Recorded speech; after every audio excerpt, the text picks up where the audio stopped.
ఎన్నో విషయంలో ముందుగా ప్రవర్తిస్తున్నాం అంటున్నాడు. నాకు తెలియబడ్డ ఏమో తప్పుగా అనుకోవద్దు, నాకైతే తెలీదు, దేవుడు మాట్లాడుతున్నా మాటలు చెప్తున్నా. ఎంతో ర్యాష్గా రూడ్గా బిహేవ్ చేస్తున్నావు. నువ్వు అనుకుంటున్నావు నీ మైండ్లో నాకు నేను కరెక్ట్ అనుకుంటున్నావు, కానీ ఇట్స్ రాంగ్ అంటున్నాడు. ప్రభు చెప్తా ఉన్నాడు, ఈ రోజు నుంచి మీ కుటుంబానికి నేను ఆశీర్వాదకరంగా పెడతానంటుండే. ఇక మీద నేను నడుస్తున్న ప్రతి దారిలో నేను తోడుండి నేను నిన్ను నడిపిస్తాను అంటున్నాడు.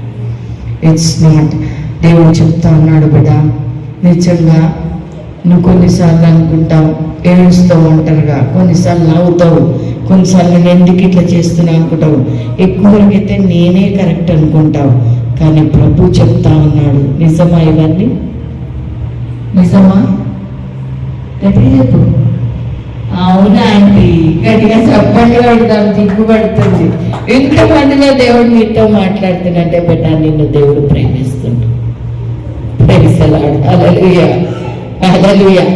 దేవుడు చెప్తా ఉన్నాడు, నువ్వు ఇక్కడ పాటలు పాడాలంట,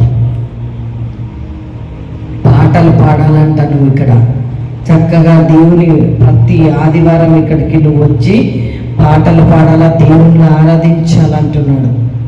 దేవుడు నీ పరిస్థితులనంతా మారుస్తాడు.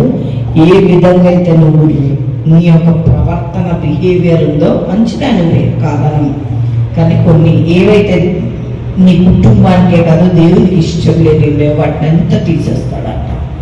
God is going to bless you better. Praise the Lord. Hallelujah.